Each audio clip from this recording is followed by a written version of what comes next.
Assalamu alaikum, Sana Gilani. Assalamualaikum, how are you? I'm good, Alhamdulillah. You tell, how about you? I've been well. That's great. So, how's going your lockdown and everything? How's going your Corona thing?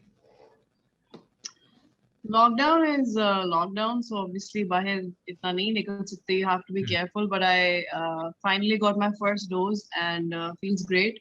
Just That's waiting great. to get my second one so that I read it yesterday that all the people who are getting this vaccination, they are gonna die in 2 years. I don't know. I mean, of course, that's not true, but there are people who are. I don't know why they are doing this thing. So Anyway, there's always a lot of negative, news speculations yeah. everywhere. हर कोई कुछ ना कुछ बोल रहा होता है, so I don't really listen to news anymore. Yeah, true. Okay, so how about the work? I mean, how is it going during this pandemic? Work's good because work is usually like work from home आजकल वैसे भी तो it's not a big deal. You work from home लेकिन थोड़ा बहुत problem इस sense में होता है कि like everybody around you does not understand the ethics of working from home. And so they think आप free हैं तो आपसे बातें भी कर रहे होते हैं लोग आते Yeah. जाते और कोई कह रहा है कि मुझे ये चाहिए, कोई कह रहा है मुझे वो चाहिए. So और it's a कोई little कह रहा है hard. कि और कोई कह रहा है कि जस्ट 1 मिनट के लिए कर दो जरा आके, बस 2 मिनट हाँ आना मतलब जरा. कि या बिल्कुल they don't it's just a understand the tiny thing. work flow. या इट्स जस्ट अ या टाइनी थिंग. वर्क फ्लो नहीं अंडरस्टैंड करते लोग. हाँ सही कह रहे हैं आप. ट्रू. अच्छा, मुझे एक बात बताइए, हम लोग तो चलें ठीक है, we are utilising this laptop thing and all, but what about those people who cannot work from home, who do not understand the meaning of this work from home? How about those जिनका काम एक real time disturb हुआ है? We can take it toward the messing sides, labor, or even the people who are more into the physical work. What do you think? How would they manage and how are they managing nowadays? So they not managing as effectively obviously. और ये जो मजदूर वगैरह जिनकी हम बात कर रहे हैं वो आते हैं हमारे घरों में भी काम कर रहे हैं. हमारे जो सर्वेंट्स हैं वो भी आ रहे हैं. तो मेरे ख्याल से उनका काम एक हद तक काफी डिस्टर्ब हुआ है. But keeping that in mind एक और चीज ये भी है कि उनको इतना न्यूज का भी नहीं पता और वो इतना लिटरेट नहीं है कि वो उनको समझ आ सके कि क्या है क्या नहीं है. तो उस सेंस में आई थिंक अवेयरनेस थोड़ी कम है तो वो मास्क भी नहीं पहनते और Okay, बाहर yeah. फिरते हैं. ट्रू. अच्छा, लेकिन एक दूसरी एक पूरी कौम है हमारे पास जिसको अवेयरनेस भरपूर है, और जो अपना टाइम पूरा ज़ाया करने के माहिर हैं, जो स्टूडेंट्स हैं. व्हाट डू यू थिंक वो इस टाइम को किस तरह से यूटिलाइज कर सकते हैं? And I am not saying how can they spend it. It's not like they are just living. How can they make this time more productive, और क्या एक्टिविटीज़ हैं वो कर सकते हैं? क्या कोई काम है जो स्टूडेंट्स कर लें घर बैठ के, जो वर्क फ्रॉम होम के अंदर कंसिडर किया जाए during the studies, even with the studies might be? What do you suggest? Well, whatever I suggest is just my personal opinion Sure. and it doesn't have to be taken into account by anybody if they don't want to. Hmm. क्योंकि मुझे नहीं लगता कि आपके पास वैसे ही इतना कम time है दुनिया में. Hmm. Not being a bummer or a party pooper, but I'm just saying कि like you need to utilize your time properly so that you feel like आपने कुछ waste नहीं किया. You haven't just woken up, ate and slept again. Like वो तो एक routine है ना जो हम सब करते हैं. That is basically species behavior, not even human. Like animals also do it, right? True. But what are you doing that's so different? और आपको जो चीज अच्छी लगती है आपके पास इस वक्त टाइम है to focus on that. If you like home management skills, you can learn that. If you wanna learn a new software, you can do that. तो इस तरह से बहुत सी different चीजें हैं जो आप learn कर सकते हैं. ट्रू. अच्छा, हमारे यहाँ पे पाकिस्तान में एक बड़ा स्पेसिफिक, और might be in the whole Asia, we have this concept कि जब आप स्टडीज़ कर रहे हैं तो during the studies you can not work. I mean पहले अपनी स्टडीज़ कंप्लीट कर लो, उसके बाद सारी ज़िंदगी काम ही करना है. सो लेकिन अगर हम देखें तो डेवलप्ड नेशंस जितनी हैं वहाँ पे वो उनको एक इंडिपेंडेंट माइंडसेट के साथ बिल्ड कर रहे होते हैं कि आप even you have completed your let's suppose O levels, A levels, and now you are in graduation, so it's better to do some part time job as well. Pakistani भी जब यहाँ से बाहर जाते हैं तो वहाँ पे जाके ग्रेजुएशन कर रहे होते हैं, लेकिन साथ just to manage their own expenses, because of course it won't be possible कि वो यूके में रह रहे हैं, लेट्स सपोज ऑस्ट्रेलिया रह रहे हैं, न्यूजीलैंड रह रहे हैं, तो उनके लिए पॉसिबल नहीं होगा कि सारा उनके एक्सपेंसेस पाकिस्तान से बेयर कर रहे हो. पाकिस्तान में कॉन्सेप्ट है कि वहां पे जब तक स्टडीज कंप्लीट नहीं होती we are dependent on the family. बाहर एक कॉन्सेप्ट है कि वहां पे इवन दे आर स्टडिंग तो उनके लिए गवर्नमेंट ने भी 4 hour per day time slot एक डिफाइन किया हुआ है, it could be 7 hours week define किया हुआ है। व्हाट डू यू थिंक ये कौन सा बेहतर है और किसको ज्यादा अप्रोप्रिएटली अडॉप्ट किया जाना चाहिए? यार since we are just going for opinions, तो मेरा ये ओपिनियन है कि यहाँ पे होना चाहिए एक जॉब सिस्टम, जो कि मुझे बहुत प्रॉब्लम होती थी जब मैं मिडिल स्कूल में थी। Like middle school in the sense कि अपना जब ए लेवल्स करके आई वेंट टू यूनिवर्सिटी, तो I used to feel like I need some extra money for myself. Like I was not entirely dependent on my parents because मैं शुरू से बहुत independent रही हूँ उस सेंस में। Like मुझे नहीं अच्छा लगता लोगों से पैसे लेना और कि मुझे ये चाहिए मुझे वो चाहिए। But it kind of does not make me feel good about myself. That's just a personal thing, right? Sure. तो मेरे लिए पार्ट टाइम जॉब्स उस वक्त बहुत इंपॉर्टेंट थी और बहुत ऑड जॉब्स भी की मैंने। लाइक ट्रैवल एजेंसीज के अंदर राइटिंग की, ट्रैवल एजेंसीज के अंदर ब्लॉग्स लिखे, ट्रैवल लॉग्स लिखे, और फिर मैंने मैगजीन कंपनीज में काम किया जिसमें मैंने मैगजीन आर्टिकल्स लिखे, लोगों को मार्केटिंग के लिए कॉल्स की, उनके क्लाइंट्स बनाने की कोशिश की उस कंपनी के। तो इस तरह की और जॉब्स पार्ट टाइम करती थी, लाइक यू नो शाम में कर ली और उसके बाद सुबह में अपनी यूनिवर्सिटी अटेंड कर ली। तो it did get a little hectic because यहाँ पे पार्ट टाइम का इतना कॉन्सेप्ट नहीं है पाकिस्तान में। They only want to employ you if you are a full time employ, they like 9 to 5। Otherwise no, we don't work with somebody like that, you know. तो I think ये एक corporate अगर हो जाए पाकिस्तान में तो ये बहुत अच्छा है for students who want to work. And also जब हम ये स्टीरियोटाइप के मैकडॉनल्ड्स और केएफसी में काम नहीं करना वरना बेइज्जती हो जाएगी टाइप, ये स्टीरियोटाइप्स अगर हम अपने अंदर से खत्म करेंगे ना और अपनी ईगो खत्म करेंगे इन चीजों में डालनी, rather than you know focusing on the real things कि आपके पास जॉब है, आप पार्ट टाइम पैसे कमा रहे हैं। अगर आप मैकडॉनल्ड्स में काम करते हैं या केएफसी में काम करते हैं, doesn't matter, you earning money, तो you are worthy of respect. True true. You know, और ये तो कभी नहीं कहा कि ज्यादा कमाना जो है वो इबादत है, रिस्क हिलाल इबादत है। आप रिस्क हिलाल कर रहे हैं, आप मेहनत कर रहे हैं, थोड़ा ज्यादा जितना भी है अपनी एज के अकॉर्डिंगली, अपने एक्सपीरियंस के अकॉर्डिंगली, या we should develop this culture over here. अच्छा, अब दूसरी बात ये आती है when they complete their degrees और वो सब चीजें कंप्लीट होती हैं, then they start looking for the job. कोई करियर काउंसलिंग उनके पास मौजूद नहीं है। अभी आज भी मैं एक इंटरव्यू के अंदर था और वहां पे बात हो रही थी कि जब आप एक अपनी डिग्रीज कंप्लीट करते हैं, होना तो ये चाहिए कि आपको अपनी फील्ड रिलेटेड जॉब मिलनी चाहिए। लेकिन लोग क्या करते हैं उसके बाद, क्योंकि अब ये पता नहीं है कि अप्लाई कैसे करना है, कैसे अपनी सीवी इवन लिखनी है, इंटरव्यू में कैसे जाके बात करनी है, इस चीज़ के ऊपर पूरी एक ट्रेनिंग नहीं दी जाती। अल्टीमेटली क्या होता है, वो जो जॉब उनको मिलती है वो वही कर लेते हैं और मोस्ट ऑफ द टाइम वो अपनी लाइफ वहां पे वेस्ट कर लेते हैं इस रिस्क के ऊपर कि इस जॉब को स्विच करके दूसरी कहीं जाएगा तो एक लगा हुआ रिस्क जो है उससे हटते हैं। अच्छा, अब इस सब का एक सोल्यूशन है जो हम एजुकेशन सिस्टम के अंदर उनके साथ कर सकते हैं, that is the career counselling. What do you think Pakistan में कितनी की जा रही है और उसको कितना किया जाना चाहिए? What's your opinion on that? So I think हम एजुकेशन काउंसलिंग बहुत ज्यादा कर रहे हैं और वो भी सिर्फ इसीलिए क्योंकि पाकिस्तान में नो ऑफेंस लेकिन पैसे कमाने का कॉन्सेप्ट जो है वो ज्यादा मैटर करता है रादर देन फोकसिंग के लोगों को कुछ बनने के लिए हम मेंटोरशिप दें या जैसे करियर काउंसलिंग वो स्कूल्स में होती है, यू नो, जिसमें आपको बताते हैं आप ये सब्जेक्ट्स रखें ये सब्जेक्ट्स रखें, लेकिन करियर काउंसलिंग बहुत कम है अभी भी उस तरह से पाकिस्तान में प्रैक्टिस नहीं की जाती जितना कि मुझे लगता है कि करनी चाहिए। And I have worked for education agencies as well. I don't want to name them, लेकिन most of them were focusing on those people जिनके अम्मी अबू बहुत अमीर कंपनीज के ओनर्स थे, क्योंकि उनको पता था कि हम इनसे मैक्सिमम पैसे निकलवा सकते हैं। और जो अच्छे बच्चे भी थे जो कि बहुत ज्यादा मुझे लगता है कि आगे निकल सकते थे और मतलब if they didn't have enough you know finances, तो उनको उतनी उन यूनिवर्सिटीज में टारगेट करने का मौका नहीं दिया जाता। तो ये एक बहुत सेपरेट डिबेट है, लेकिन ये भी मैंने देखा है बहुत होते हुए, तो मैं इसके भी बहुत खिलाफ हूँ। और मुझे लगता है कि बहुत अनफेयर है स्टूडेंट्स के लिए जो कि वाकई में कुछ बन सकते हैं और हमें उनको सपोर्ट करना चाहिए रादर देन दोस्त जो हमें पैसे दे रहे हैं, क्योंकि मनी मेकिंग बिजनेस तो फिर हर कोई कर रहा है ना यहाँ पे।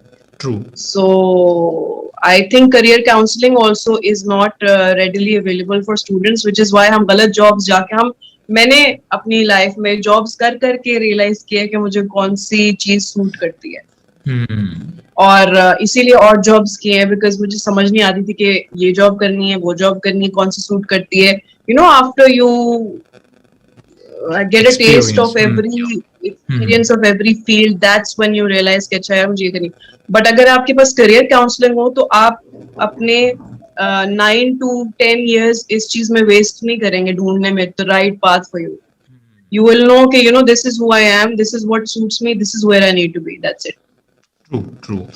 अच्छा, अब करियर काउंसलिंग मौजूद नहीं है, तो स्टूडेंट्स को या जो like people who have completed there degrees what they should do, वो किस तरह से फिर यूटिलाइज कर सकते हैं? क्या उसका यही एक सोल्यूशन है, just start applying for the different company, start doing other jobs, और उसके बाद ही जो आपको बेहतर लगे and then you will find it out your intuition के यार ये मैं करना चाहता हूँ, ये मेरी कैपेबिलिटी है, ये मुझे सूट करता है, मेरा इंटरेस्ट है? क्या कोई और भी इसका सोल्यूशन हो सकता है? क्या एक पैटर्न हो सकता है जिसके थ्रू अगर करियर काउंसलिंग आपको स्कूल्स की तरफ से, गवर्नमेंट की तरफ से, पेरेंट्स की तरफ से प्रोवाइड नहीं की गई तो उसको खुद कैसे यूटिलाइज किया जा सकता है? या ये हो सकता है कि करियर काउंसलिंग के लेक्चर्स यूट्यूब पे सुन लें? What do you think? हाँ, यूट्यूब लिंक्स ऑब्वियसली हेल्प, आपके रिसोर्सेज वगैरह जो जितने भी आप कर सकते हैं, आप लोगों से पता कर सकते हैं, अपने फ्रेंड से पूछ सकते हैं, उनके पेरेंट्स से पूछ सकते हैं, अपने पेरेंट्स से पूछ सकते हैं। You can just gather all the second hand research, and maybe obviously people also help you out कि भाई this is your field, आपने ये पढ़ा है तो ये सूट करता है आपको ज्यादा। लेकिन having said that, अगर even आपने कुछ पढ़ा है और आपको उसी फील्ड में जॉब की है आपने और आपको सही नहीं लग रही, that means कि that job is not for you particularly. I've also seen people shift from advertising agencies into acting. Like they just thought कि नहीं हमने पूरी जिंदगी पढ़ा है बिजनेस वगैरह ये वो, जब सब कुछ पढ़ के और आप उसके बाद लैंड करते हैं किसी मार्केटिंग जॉब में। Through experience, yes, I think through experience you learn. That is one of the main ingredients. And through asking people around you in your company, in your community, your friends, your parents, your mentors, all of those people do help also. तो ये दो मेरे ख्याल से experience और वो, और career counselling अगर आपको कहीं से मिल जाती है अच्छी तो जरूर get a mentor, maybe even abroad if you can afford one. अब तो सब कुछ ऑनलाइन है वैसे भी, so I think it's much easier now to have a career counsellor. True. अच्छा, मुझे ये बताइए सना कि आपका खुद का भी टीचिंग एक्सपीरियंस रहा? I mean I heard that you were into the teaching thing as well, were you? Yeah, I was a teacher. Okay, so what do you think, what is the real purpose of education? I mean, people related that we have to get the degree so that we get good jobs. Is it only to get the job, or what is the real purpose of that? Yeah, mera opinion to get education is just to open up your mind and see where it goes. Like that's just my motto. I don't believe in anything else. के 2+2 सिखाती है मैं education, और ये सारी चीजें तो बहुत कॉमन है, right? But what exactly is it doing for your mind, for the subconscious, which is the real place where you live most of your life? So I think if it just opens up your mind to possibilities that you probably did not know existed inside of you. और मेरे ख्याल से कि मैंने इसी तरह ही discover किया कि मुझे रीडिंग का शौक है, मुझे राइटिंग का शौक है। एजुकेशन के थ्रू ही आपको पता चलता है ना, आपको टीचर फोर्स करती है कि भाई आर्टिकल लिखो। अब कुछ लोग कहते हैं यार आर्टिकल नहीं लिखना प्लीज, मैं ये वो फलां, कुछ लोग लिख रहे होते हैं बैठ के। So that's when they realise कि they really like it, and that's when the teacher also knows कि this person, this बच्चा is good at this. So in a way teachers भी आपकी बड़ी अच्छी career counseling कर सकते हैं अगर तो आप इस चीज को प्रमोट करें स्कूल्स में, यूनिवर्सिटीज में कि they should be telling parents in parent teacher meetings कि भी आपका बच्चा इस चीज में अच्छा है। क्योंकि यहाँ भी इस तरह का फोकस नहीं है कि अगर कोई बच्चा आर्ट में अच्छा है तो उसके माँ बाप उसको पेंटिंग के लिए प्रमोट नहीं करेंगे या उसको बहुत ज्यादा वो नहीं करेंगे कि भाई this is a career option for you. So I think ये चीजें बहुत important है अभी भी incorporate करनी हमारी education industry में, but overall मेरे ख्याल से कि it just opens up your mind. So that's why education is really really important for closed minds जो कि होते हैं जब आपके पास एजुकेशन नहीं होती है तो आपको फिर जो आप बस देख रहे हो अपने इर्द गिर्द आपकी हुई एजुकेशन है। और मेरे ख्याल से वो थोड़ा डिस्टर्बिंग भी है इस सेंस में, क्योंकि हो सकता है कुछ ऐसे बिलीफ्स जो कि बहुत सालों से फॉलो किए जा रहे हैं और वो सही नहीं है और वो इनकॉर्पोरेट हो रहे हैं ना बच्चों में। बिल्कुल true. So they need to come up with their own mind, they need to have their own thought process. Okay, so just as you were saying कि लेट्स सपोज कि आपको टीचर ने असाइन किया कि आपने आर्टिकल्स लिखने हैं, और वहाँ पे कुछ बच्चे थे जिनको पसंद आया आर्टिकल्स लिखना, and they started writing articles, they figure it out कि यार अच्छा ये हमारा एरिया ऑफ इंटरेस्ट है। एंड हाउ अबाउट दोज जिनका एरिया ऑफ इंटरेस्ट वो नहीं होता?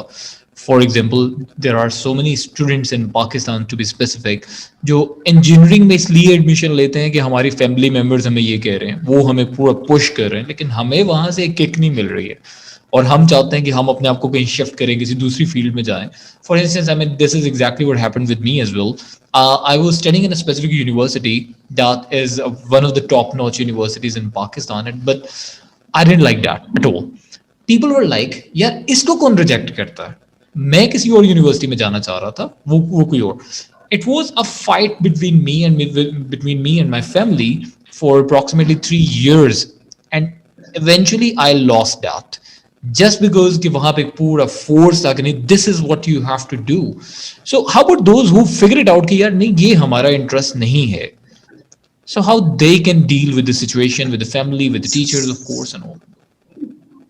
सो आई थिंक कि ये जो रिबेलियन है ये अब आहिस्ता आहिस्ता शुरू हो रहा है। पहले इतना इनकॉर्पोरेटेड नहीं था हमारे अंदर। पहले मेरे जो पेरेंट्स है उन्होंने वही किया जो उनके पेरेंट्स ने उनको बोला। And I had this very difficult conversation with my dad also a couple of months back, where he said कि हाँ तो डॉक्टर अगर बन जाते बच्चे तो क्या अच्छा होता, और ये वो, because he is a doctor also, he always wanted us to be doctors. So I told him कि in the way that he keeps pushing it on us कि हम डॉक्टर बने, तो उससे बैकफायर ये होता है कि मैं कुछ भी बनना चाहूंगी ना जिंदगी में तो मेरा दिल नहीं करेगा, बिकॉज मुझे पता होगा कि मुझे वो वैलिडेशन ही नहीं मिलनी कभी। मैं कुछ भी बन जाऊंगी, मुझे पता है उनको इंजीनियर और डॉक्टर चाहिए, तो किसी भी चीज की कोई वैलिडेशन नहीं है, देयरफॉर मेरा कुछ भी बनना मीनिंगलेस है दुनिया में। तो मेरे ख्याल से कि अगर आप बच्चों को बहुत ज्यादा निगेट कर देते हैं इस चीज पे या पुश करते हैं किसी चीज पे, नहीं ये करो, तो उनके दिमाग में सबकॉन्शियसली बैठ जाता है कि इसके अलावा मैं कुछ भी करूंगी तो दे वोंट एक्सेप्ट मी। और एक्सेप्टेंस एक बच्चे के लिए बहुत इंपॉर्टेंट है। As a teacher I can tell you this, kids जिनको एक्सेप्ट किया जाता है क्लास में, अगर उनको नहीं भी इंटरेस्ट है किसी सब्जेक्ट में, लेकिन आप उनको एक्सेप्ट कर रहे हो कि ठीक है उसको इंटरेस्ट नहीं है, आई एक्सेप्ट इट, तो वो फिर भी they will try to make an effort to still write the article that I am talking about, जो बोरिंग लग रहा है ना उस बच्चे को। लेकिन अगर मैं उसको बता रही हूँ कि how about if you right about this thing and he is motivated about that thing, he will definitely write about it even if he doesn't like to write, because उसको वो चीज से strong affiliation है। तो likewise आपको किसी भी चीज में अपना आप ढूंढना बहुत important है, वरना आप सिर्फ ऊपर से ना सरफेस लेवल किसी के लिए किसी की खुशी के लिए काम करें, and there will be a point in your life where you are just tired and you are like अच्छा मैंने तो सबके लिए कुछ ना कुछ कर लिया, अपने लिए तो कुछ नहीं किया। तो फिर आप रिग्रेट करते हो, अपने पेरेंट्स को भी डिस्पाइट करते हो, और वो ऐसा मोमेंट नहीं आना चाहिए लाइफ में मेरे ख्याल से। मैंने बहुत से ऐसे केसेस देखे हैं जिसमें देयर इज डिसलाइकिंग टुवर्ड्स, क्योंकि उनको फोर्स किया गया ना टू बिकम एन इंजीनियर और व्हाटएवर, जितने भी पैसे कमा रहे हैं वो, लेकिन अब वो it's like a just a thing for them, it's not something they do with passion, तो पैशन मेरे ख्याल से मेरी लाइफ का एक बहुत बड़ा हिस्सा है, मैं बहुत बिलीव करती हूँ उसमें। अच्छा, एक चीज जो आपने it's a very vast topic जो आपने एक्सेप्टेंस की बात की है।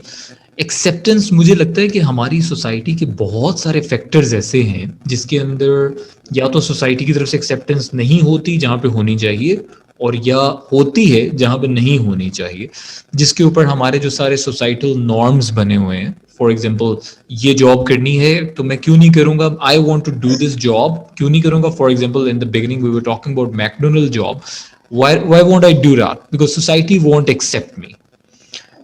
एक्सेप्टेंस, आई मीन लोग अपनी लाइफ के अंदर बहुत सारी चीजें ऐसे कर रहे होते हैं जिसके अंदर उनको ये पता चल रहा होता है कि यार ये करूंगा तो शायद मुझे सोसाइटी एक्सेप्ट करेगी। इस माइंडसेट से बाहर आना जब हम आते हैं, जैसे जिन लोगों को लोगों की परवाह नहीं रहती, हम देखते हैं कि वो ज्यादा जल्दी अपना ग्रो करने लग जाते हैं, because they are not concern about the people, they are more concern about their own life track और might be the pathway they want to adopt through to become more successful. So what do you think कि इसके अंदर लोगों की opinion कोई acceptance रखना या उनको बिल्कुल साइड पे करना, उसके बारे में आपका क्या ख्याल है? So I think acceptance के ऊपर work करना is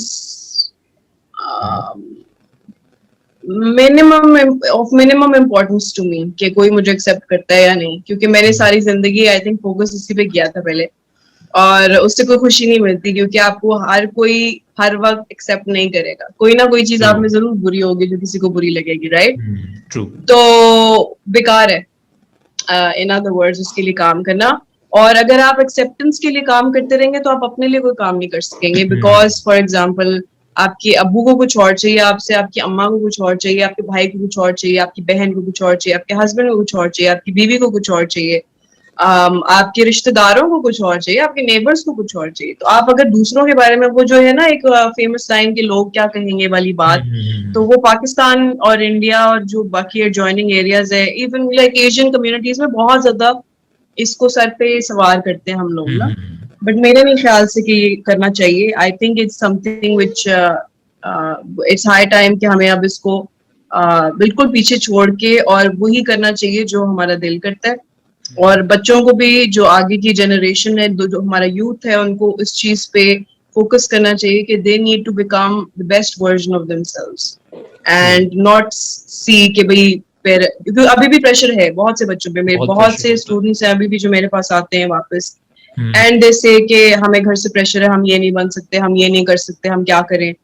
तो आई जस्ट टेल देम कि हाँ, मतलब obviously not all of them will become what they want to, not all of them, even when I say कि भाई खुद ही करना चाहिए जो आपका दिल करता है, मुझे पता है कि most of them will not be able to do it, but it's still a struggle। और उसमें ही शायद वो अपने लिए कुछ बेहतरी कर सके, अगर कुछ ढूंढ सके अपने अपने इर्द गिर्द के माहौल में कोई ऐसा इंसान मिल जाए आपको जो आपकी थोड़ी सी सपोर्ट कर लेना, तो आपके लिए वो भी काफी होता है। और बस अब यही कहना चाहती हूँ कि मुश्किल तो है ये, लेकिन you know, once we continue the struggle it becomes a movement, and once the movement takes momentum तो तब उसकी पावर ज्यादा होती जाती है साथ साथ। तो it will take time, अभी एकदम से तो नहीं कुछ भी हो सकता, लेकिन हो रहा है अब थोड़ा बहुत, इतनी you know, awareness हो गई।